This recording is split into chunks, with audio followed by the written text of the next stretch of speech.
तो दोस्तों, जैसा कि हम लोगों ने लास्ट वाले स्वतंत्रता के पार्ट में देखा था कि हमने इसके पहले वाले पार्ट में हमने बहुत सारे टॉपिक को कवर किया था। इसमें हम लोग पढ़ेंगे स्वतंत्रता जो है हमारा, प्रतिबंधों के स्रोत पढ़ेंगे और अभिव्यक्ति की स्वतंत्रता पढ़ेंगे।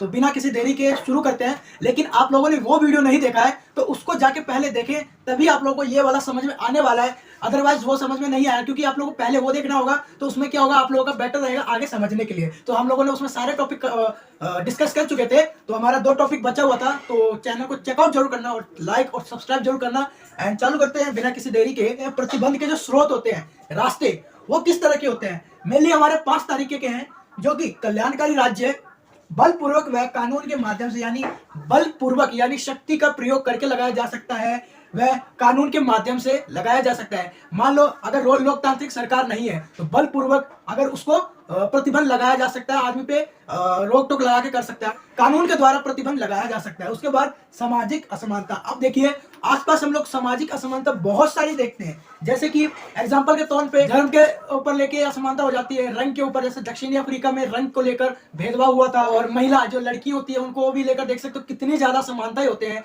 उन्हें ना ही बहुत सी जगह पे अभी भी ना ही उन्हें मतलब परमिशन नहीं रहती अपने आप कहीं बाहर जाने की, उन्हें परमिशन लेनी पड़ती है मैं जाऊं या ना जाऊं। और कई सारी ऐसी जगह भी है जहाँ पे महिला यानी कि बालिकाओं को पढ़ने में बहुत ही ज्यादा प्रॉब्लम होती है। उन्हें पढ़ाने के लिए बहुत से लोग झिझकते हैं, उन्हें मतलब कि असमानता का उन्हें बहुत सारा, और सामाजिक असमानता बहुत तरह के हो जाते हैं। कुछ एग्जांपल के थ्रू मैंने बताया है। आर्थिक असमानता आ जाता है। आर्थिक यानी कि एक समाज, एक वर्ग ऐसा है जो कि बहुत ही ज्यादा अमीर है, उसके पास बेहिसाब पैसा है, और एक वर्ग ऐसा है जिसके पास खाने तक लिए, जो गरीबी रेखा से भी नीचे जी रहा है, वह आर्थिक असमानता हो। यानी कि ये नहीं कि एक तरफ तो पैसा वाला बहुत ज्यादा है और उसके बाद है दूसरा वर्ग है वो बहुत ही ज्यादा गरीब, और पहला वर्ग जो है वो बहुत ही ज्यादा अमीर है। तो ये आर्थिक असमानता समाज में हमें देखने को मिलती है। उसके बाद प्रभुत्व और बाहरी नियंत्रण, यानी किसी भी व्यक्ति पे अगर नियंत्रण लगाया जाएगा तो उस पर बाहरी यानी बाहरी नियंत्रण ही लगाया जा सकता है।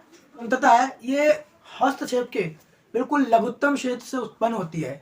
तो आइए देखते हैं वॉल्टेयर का कथन। वॉल्टेयर का जो कथन है, तो उन्होंने कहा है कि तुम जो कहते हो, यानी हम जो कहते हैं उसका समर्थन वो नहीं करते, लेकिन हमारे बोलने का जो अधिकार है उसको बचाने के लिए, यानी उसका जो बोलने, हमारे जो बोलने का अधिकार है उसका हमेशा बचाव करेंगे, जो कि वॉल्टेयर कहते हैं। यानी कि अभिव्यक्ति की स्वतंत्रता में यह है कि कोई भी व्यक्ति को, किसी भी व्यक्ति को अपने विचार व्यक्त करने का अधिकार होता है, और अपने बात रखने का अधिकार होता है, और कुछ भी बोलने का अधिकार होता है। लेकिन कुछ भी बोलने से ये मतलब नहीं कि किसी भी व्यक्ति को उससे ठेस पहुंचे। कोई भी व्यक्ति को बोलने का अधिकार है, तो ये नहीं कि उस पर धर्म, जाति या कुछ ऐसे वर्ड बोले जिससे कि किसी व्यक्ति को हर्ट हो। जॉन स्टुअर्ट की बुक है जिसका नाम है ऑन लिबर्टी। इसमें क्या है कि जो अभिव्यक्ति की स्वतंत्रता है उन्हें भी होनी चाहिए, जिनके विचार आज के समय में गलत लगे रहे हैं,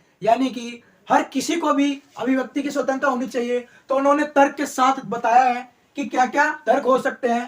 पहला जो है, विचार गलत नहीं होते। कोई भी विचार जो होता है कभी गलत नहीं होता, लेकिन उसमें कुछ सत्य भी होते हैं। यानी कि कोई विचार जो होता है पूर्ण रूप से गलत भी नहीं होता, और कोई विचार जो होता है पूर्ण रूप से सत्य भी नहीं होता। यानी कि पहला जो है हमारा, कोई भी विचार होता है ये पूरी तरह से गलत नहीं होता, इसमें थोड़ा बहुत सच भी होता है। दूसरा है, विरोध विचारों से सत्य पैदा होता है। यानी कि अभिव्यक्ति स्वतंत्रता, जैसे कोई विरोधी विचार है, कोई एक व्यक्ति है उसका विरोधी विचार है, तो उससे सत्य उत्पन्न होता है, नई नई बातें सामने आती है, सच्चाई का पता लगता है। तो इसमें बोलने की जो हमारा अधिकार है बहुत ही ज्यादा महत्वपूर्ण है। तीसरा है, एक विचार के सामने विरोधी विचार आता है तब उस विचार की विश्वसनीयता बढ़ती है। यानी कोई भी व्यक्ति कोई भी अपना विचार रखना है और उसी व्यक्ति का कोई भी दूसरा विरोधी है तो उसमें विश्वसनीयता बढ़ता है। और उसके बाद चौथा है, आज जो सत्य है वह हमेशा सत्य नहीं रहता। आज के विचार स्वीकार नहीं है, यानी कि आज के विचार स्वीकार नहीं है, वह आने वाले समय के लिए मूल्यवान हो सकते हैं। यानी कि जो आज सत्य है क्या पता आने वाले टाइम में वह सत्य ना है। यानी कि आज के जो विचार है क्या पता अभी सत्य है, क्या पता आगे जाके वो सत्य ना रहे, ऐसा भी हो सकता है। और ऐसा भी हो सकता है जो आज के विचार हैं जो कि गलत लग रहे हैं और आने वाले समय में वो सत्य भी लग सकते हैं, यानी कि बहुत ही ज्यादा मूल्यवान भी हो सकते हैं। हमने स्वतंत्रता पाठ पढ़ लिया, पूरा खत्म हो चुका है, तो हमने कुछ सीखा भी होगा इससे। तो सबसे पहले जानते हैं कि जो स्वतंत्रता की जो रक्षा है वो लोकतांत्रिक शासन से की जा सकती है। यानी कि लोकतांत्रिक शासन रहेगा। मान लो कोई भी देश है, उसमें लोकतांत्रिक शासन है, लोगों के द्वारा सरकार चुनी जाती है, तो उस व्यक्ति की स्वतंत्रता कायम रहती है। स्वतंत्रता की जो रक्षा हो सकती है वो मौलिक अधिकारों के व्यक्ति को मौलिक अधिकार होंगे तो उसके स्वतंत्रता कुछ होंगे, कुछ प्रतिबंध भी होंगे, कुछ स्वतंत्रता भी होगी। कानून का शासक हो तो स्वतंत्रता का बचाव हो सकता है, जैसे कि कानून होगा, कानून के समक्ष सब चलेंगे, कानून को मानेंगे, तो क्या कानून में स्वतंत्रता भी होगी, कुछ प्रतिबंधता भी होगी। बाद जो है स्वतंत्रता की रक्षा में न्यायपालिका बहुत ही ज्यादा आवश्यक है। यानी किसी भी व्यक्ति का स्वतंत्रता पे कोई भी रोक टोक कर रहा है, उसको स्वतंत्रता नहीं मिल रही है, तो वो न्यायपालिका में अपील कर सकता है। शक्ति बांटी जा सकती है, यानी अलग अलग व्यक्ति को अलग अलग शक्ति दिया जाए तो वो उचित रहेगा स्वतंत्रता को बचाने के लिए। अगर एक व्यक्ति को ही शक्ति दे दी जाए तो उसमें स्वतंत्रता सबकी खत्म। आर्थिक समानता बहुत ही ज्यादा महत्वपूर्ण है। आर्थिक समानता होगी तो हर एक व्यक्ति बहुत ही ज्यादा महत्वपूर्ण करती है। विशेष अधिकार ना होना, विशेष अधिकार, अगर किसी को विशेष अधिकार होगा तो हक बताया कि मेरे पास ये है वो है, तो अपने विशेष अधिकार का वो दुरुपयोग कर सकता है और लोगों के स्वतंत्रता पे वो हावी हो सकता है। जागरूकता, जनमत जागरूकता, हर एक व्यक्ति को जागरूक होना चाहिए, जनमत होना चाहिए। तो ये कुछ कारण थे स्वतंत्रता के रक्षा के लिए। तो इसी के साथ जो है चैप्टर समाप्त होता है।